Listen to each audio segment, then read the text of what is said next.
Surrogacy పేరుతో అమాయకులను మోసం చేసిన సృష్టి ఆసుపత్రి కేసులో ఈడీ ఎంట్రీ అయింది. ఈ కేసు పూర్తి వివరాలు ఇవ్వాలంటూ హైదరాబాద్ నార్త్ జోన్ పోలీసులకు ఈడీ అధికారులు లేఖ రాశారు. 8 రాష్ట్రాల్లో సృష్టి హాస్పిటల్స్ కార్యకలాపాలు జరిగినట్లు ఇప్పటికే గుర్తించారు. అక్రమ పద్ధతుల్లో చైల్డ్ ట్రాఫికింగ్ కు పాల్పడి కోట్ల రూపాయలు సంపాదించినట్లు డాక్టర్ నమ్రతపై కేసు నమోదు చేసి అరెస్ట్ చేశారు.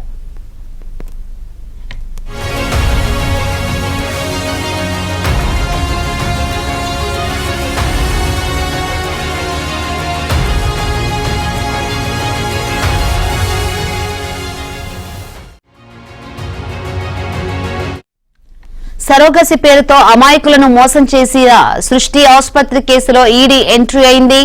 ఈ కేసు పూర్తి వివరాలు ఇవ్వాలంటూ హైదరాబాద్ నార్త్ జోన్ పోలీసులకు ఈడీ అధికారులు లేఖ రాశారు.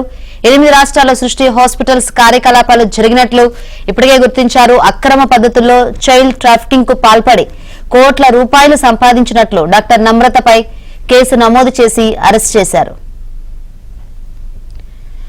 రైట్, మరిన్ని వివరాలు అందించేందుకు మా ప్రతినిధి మణికంఠ సిద్ధంగా ఉన్నారు. మణికంఠ.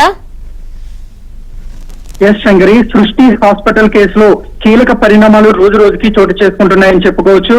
మనీ లాండరింగ్ ఆరోపణలతో ఈడీ కూడా ఎంట్రింది. భారీ మొత్తంలో ఎవరైతే సంతానం లేని వాళ్ళు ఉంటారో వాళ్ళని టార్గెట్ గా చేసుకుంటూ డాక్టర్ నమ్రత భారీ మొత్తంలో సంతానం కలిగిస్తానంటూ సరోగసి విధానం ద్వారా పిల్లల్ని కలిగినంటూ కూడా భారీ మొత్తంలో సుమారుగా 50 మంది నుంచి 25 కోట్ల రూపాయలను వసూలు చేసినట్లుగా పోలీసులు గుర్తించారు. దీనికి సంబంధించి ఈడీ అధికారులు కూడా రంగప్రవేశం చేశారు. భారీ మొత్తంలో సంపాదించిన ఈ డబ్బునంతా కూడా ఇతర కంపెనీల్లో పెట్టుబడులుగా పెట్టడంతో పాటు విదేశాలకు కూడా ఈ డబ్బును తరలించినట్లుగా ఈడీ అధికారులు అనుమానిస్తున్నారు. దీనికి అనుగుణంగానే ప్రస్తుతం గోపాలపురం పోలీసులకు కూడా నోటీసులు ఇచ్చారు. దీనికి ఇప్పటి వరకు ఈ కేసుకు సంబంధించి దర్యాప్తు వివరాలు తమకు నివేదిక రూపంలో అందించాలంటూ కూడా గోపాలపురం పోలీసులకు అయితే ఈడీ అధికారులు లేఖ రాశారు. ఇందుకు అనుగుణంగానే గోపాలపురం పోలీసులు కూడా ఒక నివేదికను రేపు కానీ లేదంటే మరో 2 రోజుల్లో పూర్తి నివేదికను అందజేయనున్నారు.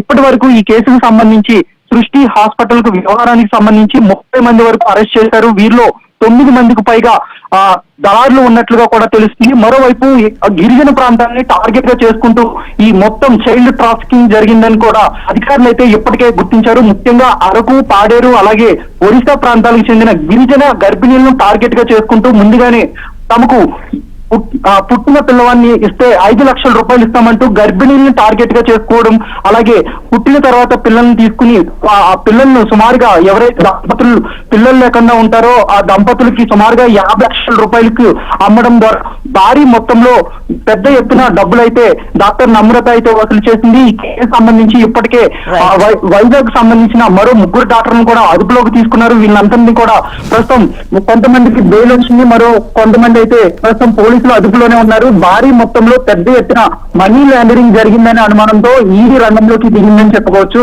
శంకరి. రైట్ మణికంఠ.